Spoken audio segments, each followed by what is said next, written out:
in this video clip, we are going to explain how to place egg trays, egg flats, on a farm rack. This is typically done out on the farm. Here is an example of a farm rack that is used typically in most hatcheries.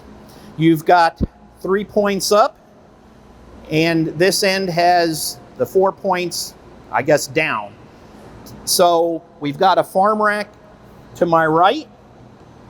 First thing we want to do is take these bars out.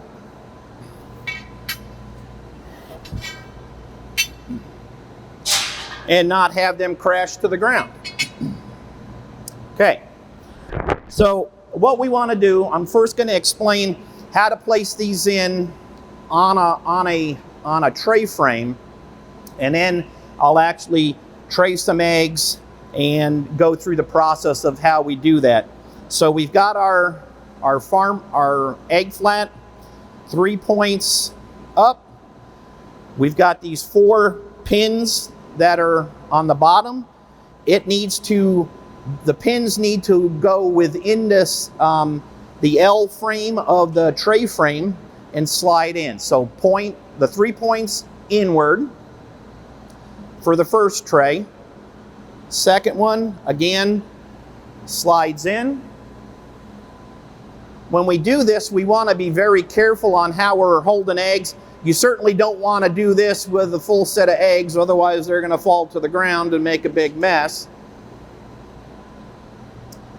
And then our final one placed in on the tray frame.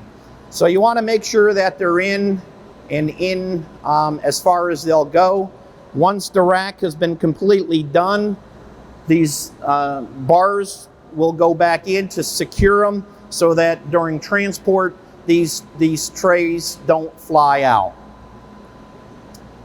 So what we're going to do is actually tray some eggs in a farm rack, and then it's important that we start from the bottom and work our way up from the heat of the eggs, because if you have farm racks that you don't complete within a day, we don't want to start up on top and work our way down.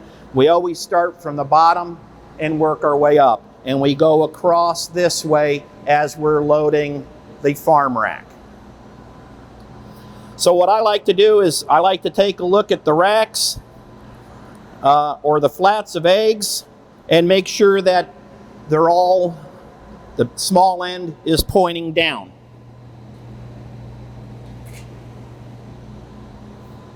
If I find any at this point, I will make an adjustment and flip those eggs the correct way. It's also important that all the eggs are vertical, straight up and down. You don't want eggs off to the side. We're going to have issues. Either they're going to fall off during the turning process, or if they don't fall off, they could have issues with the correct position during the incubation process.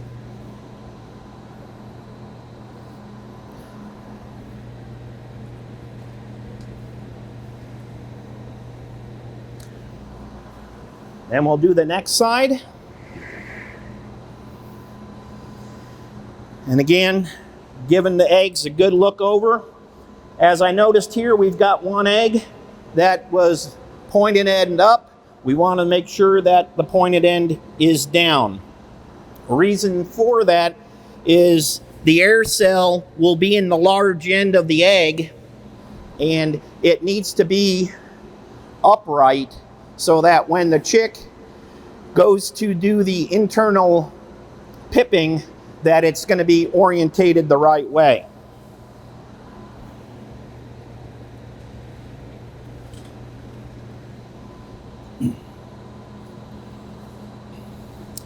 Another important thing, here's another egg that was upside down. It's important to make sure that you're handling your eggs with care. These are fragile. We do have a developing embryo within these eggs because they're fertilized, and even at this stage in its life, jarring these eggs, banging them, damaging them will have a negative impact on your hatchability.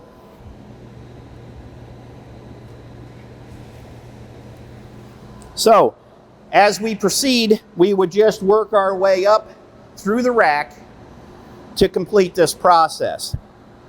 Another important aspect of the egg handling is the temperature at which the farm egg room or the farm room is being kept at. It certainly needs to be kept a little bit warmer than your hatchery egg storage room.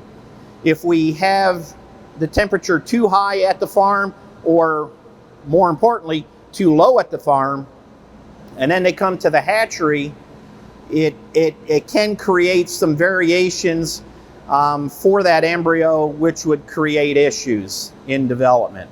So what we like to see is a nice V-shaped pattern. So when the eggs are laid out of the back end of the hen, we're at 104, 105 degrees. As that egg cools down to the hen house, it should gradually cool down into the farm processing or the farm egg room, farm storage room, and then end up in the hatchery storage room, which should be the coolest point in that process. And then from there, the upward line for that V is when we take the eggs out of the cool room and move it into an incubator. Now it's ready for transport to the hatchery, but we've got another thing that we have to do, is we got to place these bars in place so that the eggs are secured for transport, so that on the way to the hatchery, these eggs can't slide out of these trays. So it's important that this is taken care of before they leave the farm. One other thing to mention is that if you're done for the day collecting eggs and placing eggs on a farm rack, and you don't have a complete rack built, then what you want to do is put these pins in, put these bars in anyway, and then move it into your cooler for the night, and then next morning you can finish this farm rack before it goes to the hatchery. Well, looks like we've got some really nice eggs here, and they're ready for the hatchery, and I'm sure the hatchery folks will be very glad to have these eggs.